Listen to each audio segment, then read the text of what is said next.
Mesdames, Messieurs, vous savez nombreux à regarder nos programmes sur la Crème Hebdo TV nous enchante. Aujourd'hui, nous allons aborder une problématique qui a fait couler beaucoup d'encre et de salive au Cameroun. Il s'agit bien sûr de la problématique sur le projet de loi portant taxation des tontines et autres associations. Pour éclairer votre lanterne, nous sommes allés à la rencontre de Dr Ntek Fridelin, enseignant à l'université de Yaoundé 2, pour essayer de savoir ce qu'il en est. Dr Ntek Fridelin, il y a un projet de loi qui crée de la controverse dans le quotidien des Camerounais. Est-ce qu'on peut avoir une idée de la substance de ce projet de loi? De quoi en est-il réellement? Merci, Monsieur Ngane Donald, de nous interroger relativement à la réforme qui a été consacrée par la loi de finances de l'année 2022 au Cameroun. À la vérité, c'est le projet de loi de finances qui, en son article 93, notamment relatif au droit fiscal, qui introduit nécessairement la taxation des activités des associations à but non lucratif, qui a essayé de faire couler beaucoup d'encre et de salive. Il faut dire que cet article, qui est un article nouveau, participe en quelque sorte de l'augmentation de l'assiette fiscale au niveau du Cameroun, en intégrant dans la catégorie des contribuables et donc des personnes qui sont dorénavant assujetties à l'impôt sur les capitaux investis, non seulement les associations entendues comme les mutuelles ou alors les associations de fête, mais également à côté d'elles dont les tontines.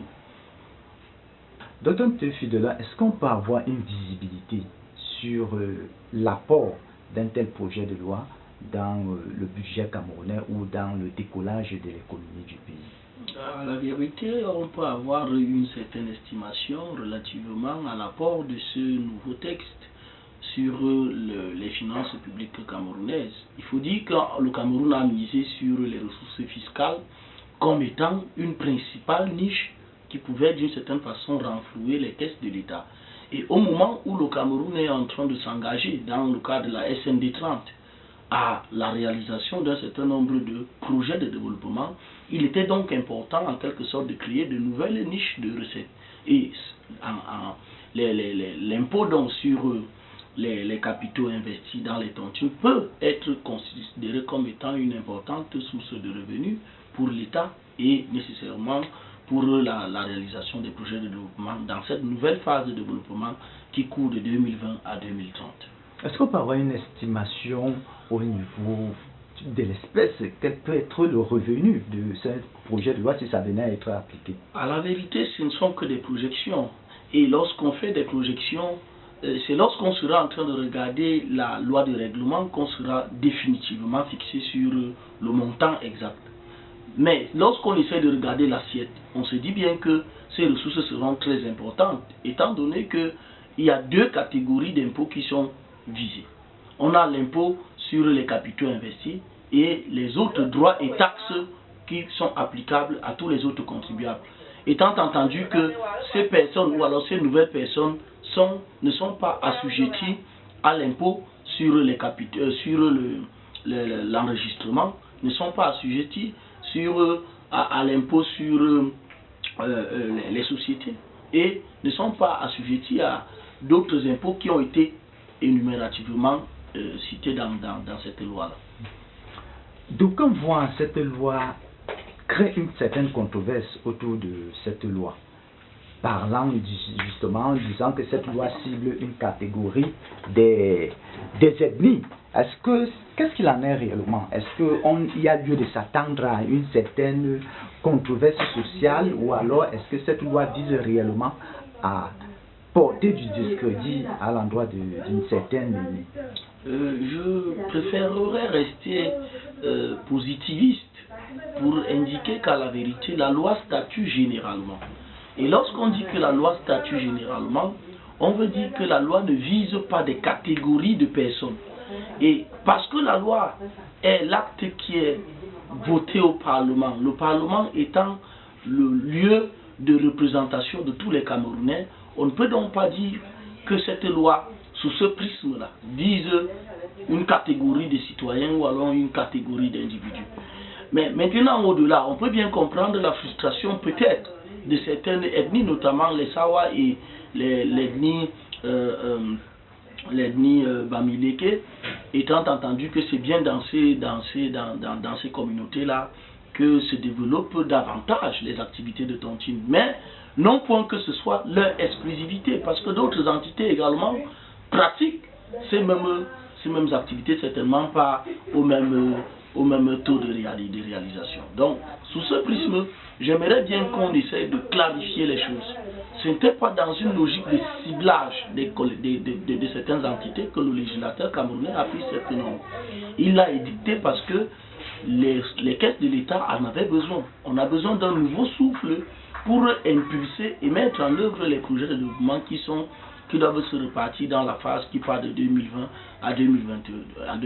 Donc c'est davantage dans un souci d'augmentation des niches fiscales et des ressources financières de l'État que cette norme a été édictée plutôt que dans une logique d'exclusion ou alors de menace des communautés.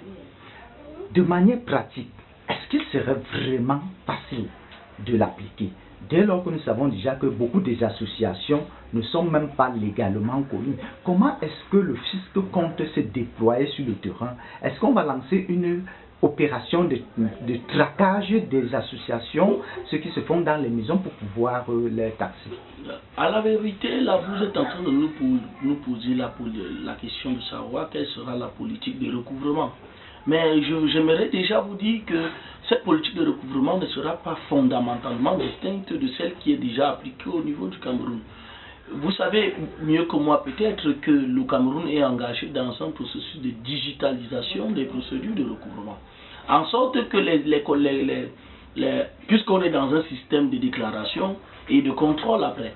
Donc une fois que vous avez créé ou alors une fois que vous vous engagez dans une activité qui est de nature à générer les impôts pour l'État, vous devez la déclarer. Auquel cas, lorsqu'on fera des contrôles, on va nécessairement vous appliquer des sanctions. Et donc, comme l'impôt opère de manière contraignante, ceux d'entre les Camerounais qui continueront à ne pas, d'une certaine façon, se conformer à ces dispositions, se verront nécessairement appliquer les règles en matière de prérogatives exorbitantes de puissance publique. Bon, il faut dire que cette loi, jusqu'ici, reste un projet. Mais est-ce qu'on doit s'attendre que l'Assemblée nationale puisse l'adopter ou que cette loi vienne véritablement à être appliquée au regard des malentendus qui sont encore qui se font entendre encore autour de cette loi, bien sûr? Je m'en voudrais au 1er décembre de dire que le Cameroun n'a pas encore de loi des finances. Je crois que le projet de loi des finances a finalement été entériné au niveau de l'Assemblée nationale et il s'élève en valeur absolue, il me semble, à près de 5 700 milliards de francs CFA en augmentation par rapport au budget de l'année passée. Et il faut bien préciser que cette augmentation est nécessairement le fait de l'augmentation de cette niche de ressources financières. Parmi les niches qui ont donc été ajoutées, vous avez cette niche dont nous sommes en train de parler. Peut-être, Fidelin, nous sommes en fait, nous passons là des fêtes de fin d'année, notamment le 1er janvier, c'est aujourd'hui. Mais on vous permet ainsi de dire quelque chose à l'endroit des Camerounais et voire à l'endroit des familles. Oui, je souhaiterais dire un merci particulier d'abord au Dieu qui nous a gardés tout au long de cette année qui est en train de s'écouler. Et je vais l'appeler par ailleurs pour qu'il puisse continuer de nous protéger pour cette nouvelle année. Et je souhaite que les Camerounais, dans leur immense diversité, puissent d'une certaine façon continuer à s'accorder sur les points qui fâchent, et parmi lesquels le point sur les tontines. Et j'aimerais également que pour cette nouvelle année, les points de friction, notamment dans le nord-ouest, au sud-ouest et à l'extrême nord, puissent d'une certaine façon trouver des issues favorables pour cette nouvelle année. Je souhaite une bonne année et une agréable année à chacun et à tous. Merci beaucoup. Téléspectateurs de la Crénedo, c'est ainsi que prend fin notre entretien. Nous étions avec le Dr Doc Fidelin, enseignant à l'Université de Douala. Avec lui, nous avons passé à revue cette problématique sur les tontines et associations, parlant bien sûr de la taxation. Je crois que vous avez eu une idée assez claire de ce qu'il en est réellement. Et sur ce, nous tenons à vous souhaiter une bonne journée et surtout une bonne année. Merci.